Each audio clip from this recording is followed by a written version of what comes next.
৩৩ বছর পূর্ণ হলো ভয়াল সেই ২৯ এপ্রিলের। ১৯৯১ সালের এদিন প্রলয়ঙ্কারী ঘূর্ণিঝড় ও জলোচ্ছ্বাসের কথা মনে হলে আজও শিরে ওঠে উপকূলের মানুষ।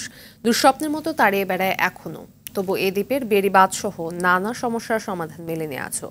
সন্দ্বীপ সংবাদদাতা অপু ইব্রাহিমের তথ্যছবিতে ইমরুল কায়েসের রিপোর্ট। ১৯৯১ সালের এই দিনে প্রলয়ঙ্কারী এক ঘূর্ণিঝড়ে চট্টগ্রাম বিভাগের উপকূলীয় অঞ্চলে বয়ে যায় প্রায় ২৫০ কিলোমিটার বেগে ঝোড়ো বাতাস আর ২০ ফুট উচ্চতার জলোচ্ছ্বাসে প্লাবিত হয় উপকূলীয় এলাকা। ১, ২, ৩ ঢাকায় জমি জিতে নিন ১০০% ক্যাশব্যাক সহ ২০ কোটি টাকার পুরস্কার।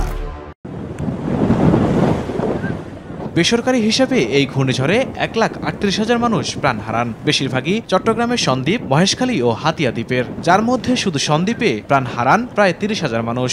এই স্মৃতি আজও দুঃস্বপ্নের মতো তাড়িয়ে বেড়ায় উপকূলবাসীকে। সাইডে ৩টে সরে গেছে, একটা বাই সরে গেছে, তারপরে নৌকার জন্য জাল হাতে আর সম্বল যা আছে সব সরে গেছে, কিছু পাই না। একটা সেরি মরা হয়েছে আর কিছু হয় না।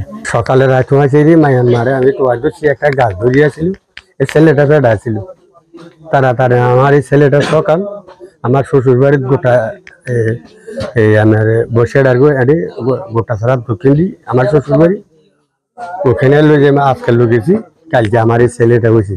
৯১-এর ঘূর্ণিঝড়ের পর ৩৩ বছর পার হলেও এখনো অরক্ষিত দ্বীপের বেড়িবাঁধ। ৫৬ কিলোমিটার ব্লক বেড়িবাঁধের মধ্যে সম্পূর্ণ হয়েছে মাত্র ১০ কিলোমিটার। বাকি অংশে মাটির বেড়িবাঁধ থাকলেও বেশিরভাগ জায়গা দিয়ে জোয়ারের পানি লোকালয়ে প্রবেশ করে। উপজেলায় শতাধিক সাইক্লোন শেল্টার থাকলেও ধারণ ক্ষমতা ৩০০-র কম, অথচ মানুষের বসবাস ৭০ থেকে ৮০,০০০। ফলে জীবনের ঝুঁকিতে স্থানীয়রা। ১, ২, ৩ ঢাকায় জমি জিতে নিন ১০০% ক্যাশব্যাক সহ ২০ কোটি টাকার পুরস্কার।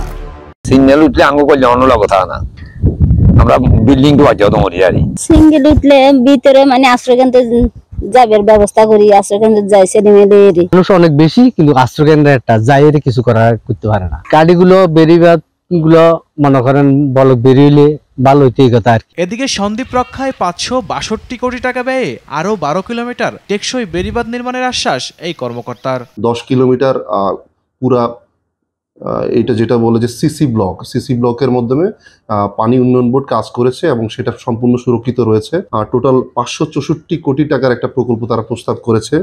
এই টাকা দিয়ে একটা প্রকল্প বাস্তবায়ন করা হবে, যেটি করা হলে সম্পূর্ণ সন্দ্বীপকে আমরা সুরক্ষিতভাবে রাখতে পারবো। ইমরুল কায়েস, RTV।